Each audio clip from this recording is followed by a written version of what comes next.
friend Roger Christofferson here again with another first listen review. Not a whole heck of a lot coming out this week to babble about, but I did see that this was coming out, and somehow I missed it when it was originally released. But I'm talking about Sweet, or as they were formerly known, The Sweet, and their new reissue of a new album of remakes. It's called Isolation Boulevard, not to be confused with Desolation Boulevard, which I almost just did. It is the new version of the band, re-recording a bunch of old songs, and I've seen this being reviewed by other people, getting it way wrong. It is not Desolation Boulevard re-recorded.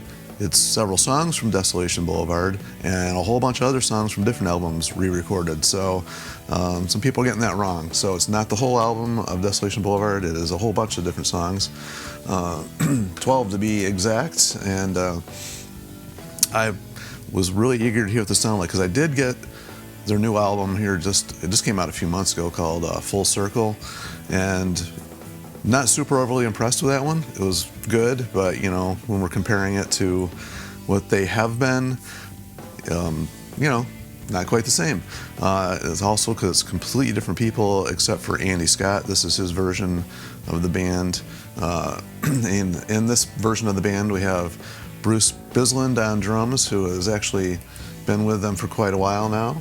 And excuse me, on lead vocals we have Paul Manzi, who I know from Cats in Space.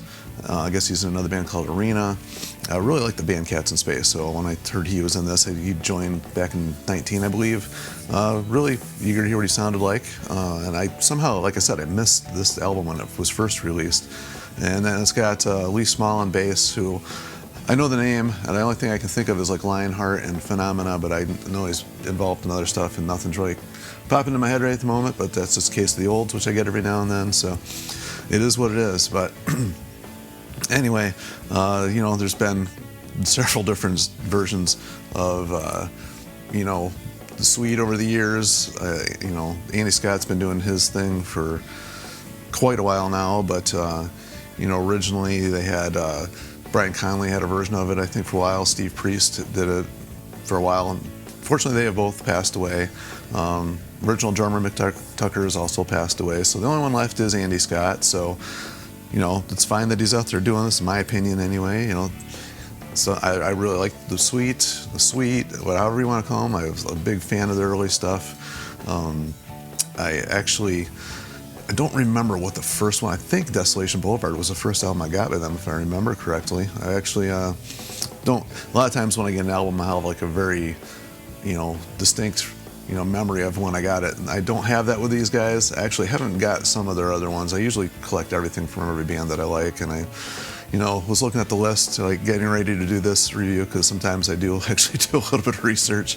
I noticed that, there's a few on the list that I have missed, and the reason I did that is because I actually missed this one when it first came out, and it was recorded back in the you know, early days of the pandemic there, like September and October, and it was released, and I think that's the reason they called it Isolation Boulevard, because we were all, you know, not allowed to do anything for quite a while. And I don't know if this was recorded, you know, in the studio all together, if they did it separately, you know, like a lot of bands did, you know, over, you know, the internet and all that stuff, you know, sending files back and forth. But I don't really know. I didn't check in anything that said one way or the other on that. But anyway, all that out of the way, what does it sound like? Well, first track on here, Fox on the Run, kicked in, and I was really impressed with how well it represented the original. The recording of this album is very, very good. The production, great. They actually have Steve Mann on keyboards on one song, Love Is Like Oxygen, but I guess Andy Scott plays all the other synthesizers on this, and it's like really, really close to the original. All the background vocals and the high, super high parts, they're all there. Everything's there. The drums sound great. Bass is like very distinct. Guitars are heavy, so it's more like a rocked up version of the original while still retaining all the elements of the original. And I can pretty much say that for almost every song on here. Actually, I can say that about every song on here. There's a few things that are, obviously different. It's different people playing it, so it does have a different feel. But man, it kicked in. That's like one of my favorite songs of theirs. And then it goes to track number 2, which is Still Got the Rock, which was one of their like least known songs that on this album. It's probably the least known one on here. Maybe Turn It Down to be another one on track 10, which actually was a single off of Desolation Boulevard, but it didn't chart very. I might have even been the first single, I don't remember. But Fox on the Run's just got an interesting history, as I believe it was the first song that was written by the band themselves instead of their what Chapman and Chin was the ones that wrote all the all their hits, like the early hits, all the the bubblegum hits, like people like to call it. But this is one they wrote on their own. It was actually, there are two versions of it. The original one was actually recorded and produced by Chapman, but then they went back in and re-recorded it. I remember this big controversy when he heard it on the radio when they re-released, when they released Desolation Boulevard. The story is a little foggy in my head, but there was a big controversy. I think that's when they kind of parted ways with them, when Chapman had heard the newer version on the radio, and it actually did really well, the charting and all that stuff. So it's kind of interesting they started the album with that one. But then you got Action on here, which I've always wanted to do that in a band. Any band I've ever been in, I've always wanted to do that song, and haven't been able to convince anybody to do it quite yet, but maybe, who knows.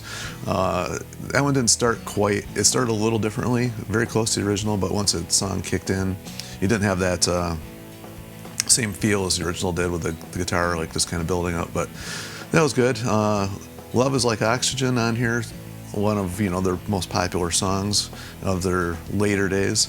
It seems to me like I've heard this song like longer, like there's part of it missing. So I don't know if this was, maybe it's just my brain. I was going to go back and check and listen, and I forgot to do that before I started doing this. So if somebody out there has heard this and knows what I'm talking about, feel free to comment down below. But it sounded great. All the parts were there, all the super high vocals. They managed to do that in everything here. And then we got Hellraiser, which is just a fun song.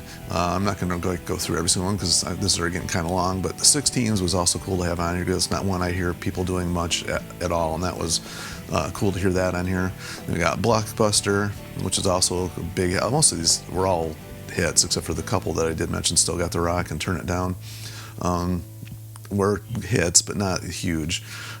Set Me Free, which was I just remember hearing that one on the radio all the time when I was younger.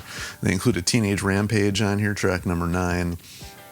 That's just another fun song, but one of the interesting ones I thought they threw on here was New York Groove. I actually love that song. Ace Frehley was, of course, the first version I heard of that. What was the band that did it? Hello? Was that the name of the band? I'm actually not 100%, a little fuzzy on that one, but it was it Russ Ballard wrote this one? Geez, I can't remember now.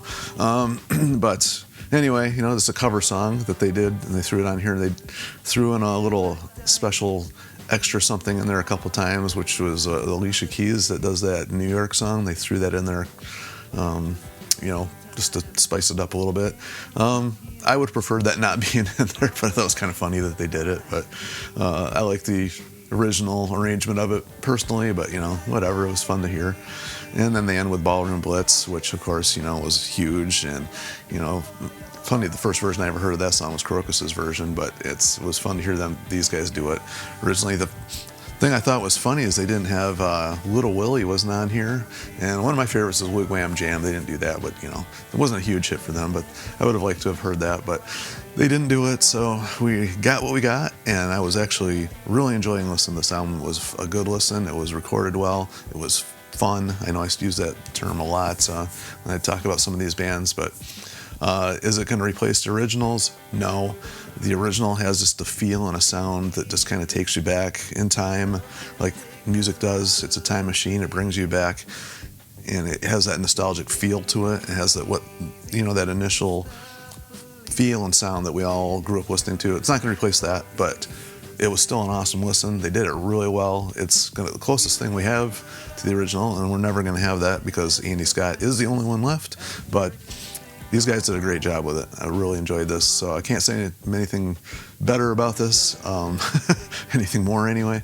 But as always, I welcome your comments. If you've heard this, what do you think?